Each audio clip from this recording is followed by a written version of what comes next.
Hello, isn't this a beautiful little harbour?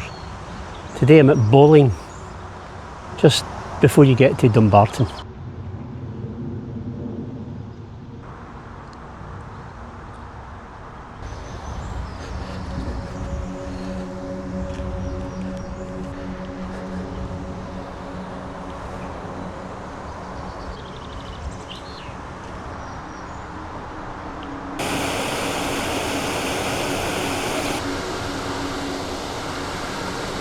To give you an idea of our location,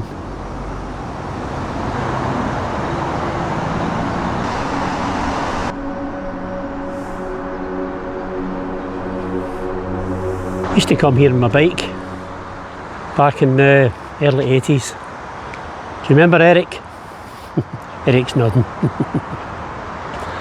Yeah, we'd cycle here, which we thought was quite far away, but I've just checked on Google Maps. It's 1.5 hour cycle run away. So not really that far. But that's the kind of things we used to do back in the summer. Got on our bikes, pack lunch in the bag and come to places like this.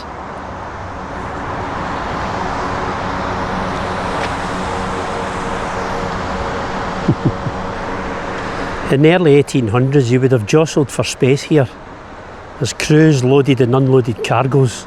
Coal, timber and fish among them. The air must have been filled with their sounds and smells. And the reason I know that is because I read it off that notice board there. Now it says, today quieter and cleaner pleasure craft drift serenely past.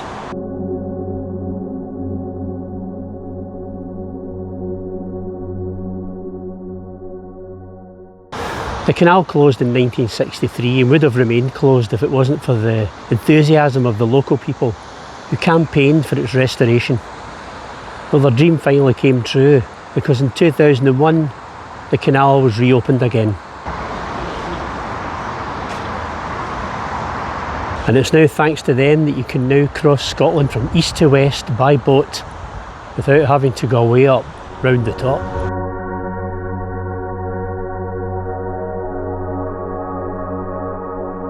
Every time you see a boat you always imagine owning one, but they say that you only have 2 happy days when you have a boat: the day you bought it and the day you sold it. Better just hiring one, eh? And there's a beach of sorts there, Erskine Bridge in the distance.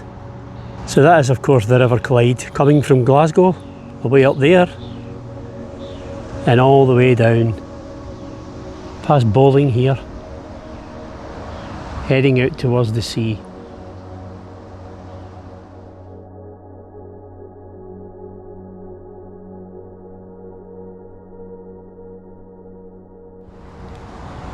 If you ever get a chance to take a trip into Waverley, it brings you down this way.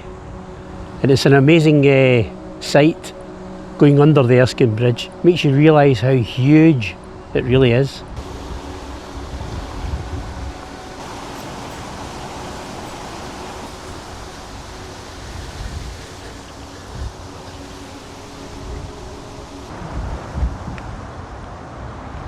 An old shipwreck over there. Well, a boat wreck.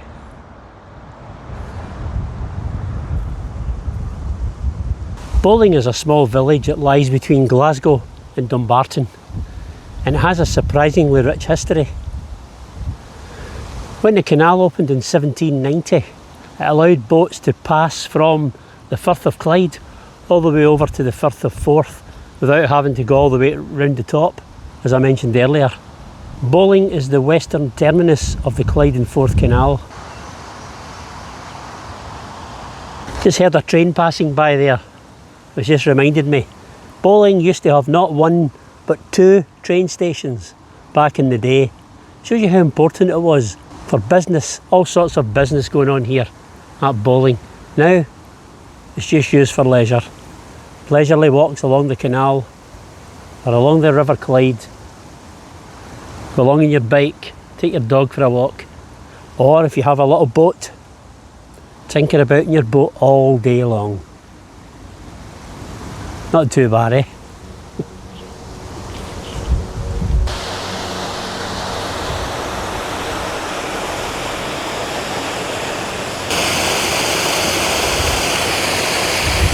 Do you have memories of going places on your bike back in the days when we had those long summer days? Let me know.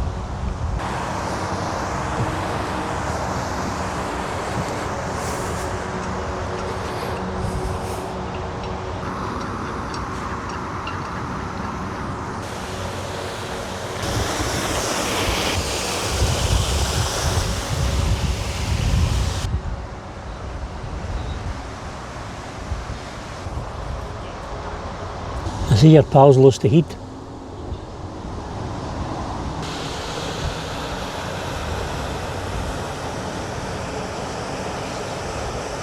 When you come to places like this, you just want to take it, what's the phrase again? Oh yeah, nice and easy.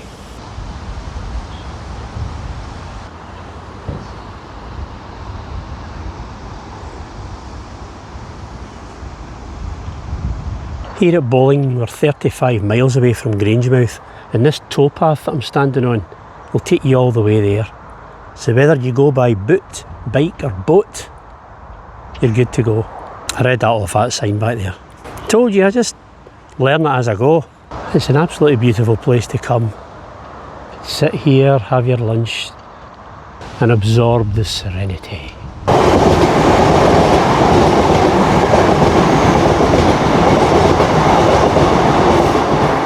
Oh yeah, forgot about the trains.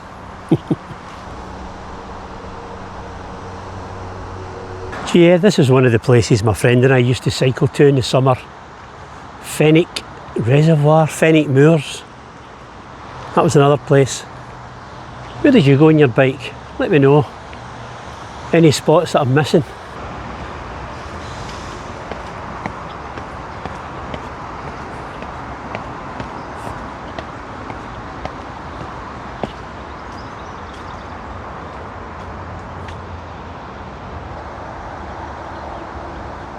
So it says here the Clyde and Loch Lomond path is mostly traffic free, runs for 20 miles from the heart of Glasgow to Loch Lomond.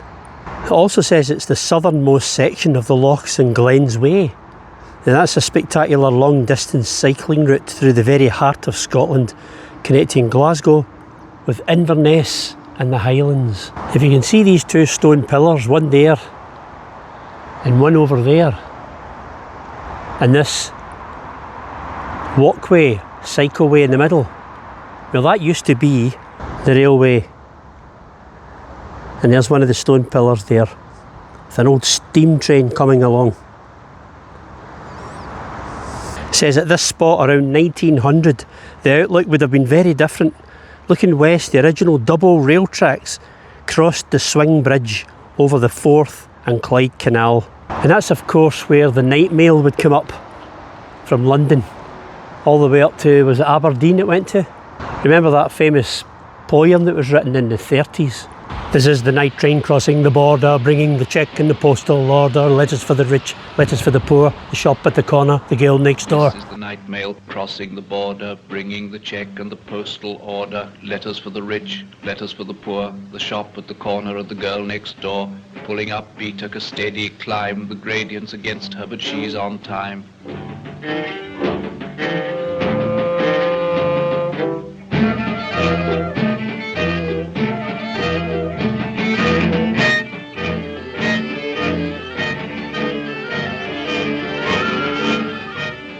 Past cotton grass and moorland boulder, shoveling white steam over her shoulder, snorting noisily as she passes silent miles of wind-bent grasses. Birds turn their heads as she approaches, stare from the bushes at her blank-faced coaches. Sheepdogs cannot turn her course, they slumber on with paws across. In the farm she passes, no one wakes, but a jug in a bedroom gently shakes.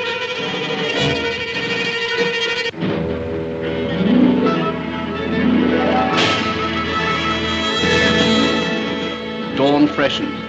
The climb is done. Down towards Glasgow she descends, towards the steam tugs yelping down the glade of cranes, towards the fields of apparatus, the furnaces, set on the dark plain like gigantic chessmen. All Scotland waits for her. In the dark glens, beside the pale green sea lochs, Men long for news. Letters of thanks, letters from banks, letters of joy from the girl and the boy, receipted bills and invitations to inspect new stock or to visit relations, and applications for situations, and timid lovers' declarations, and gossip from all the nations, news circumstantial, news financial, letters with holiday snaps to enlarge in, letters with faces scrawled in the margin, letters from uncles, cousins and aunts, letters to Scotland from the south of France, letters of condolence to Highlands and Lowlands, notes from overseas to Hebrides, written on paper of every hue, the pink, the violet, the white and the blue, the chatty, the catty, the boring, adoring, the cold and official, all the hearts outpouring, clever, stupid, short and long, the typed and the printed and the spelt all wrong. Can you imagine the night train trundling this way? The men inside sorting the letters in the makeshift sorting office inside the train all the way from London. Now it's just a peaceful little walkway. And I'm the only person on it. I love walking along old railway tracks that have been tarmacked over, but the legend still lives. And right along this whole wallboard you can learn about the regeneration of all the different projects that went on here in Bowling.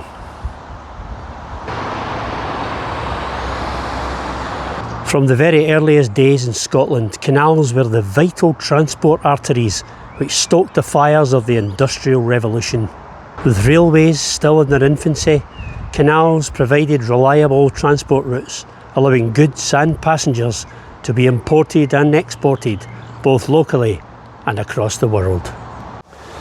Even when my friend and I used to come here in the early 80s, say 80 to 82, it was peaceful, it was quiet. In fact, as we learned earlier, the canal hadn't reopened yet, so it's probably even quieter than it is today. How's that for a view? It's like a jigsaw. Well, if it was broken up into little tiny pieces, you know what I mean. So I'd like to try and end the video, if I can, by finding the remains of the Antonine Wall, and we'll sign off there. How about that? It's very close, I believe. Let's go.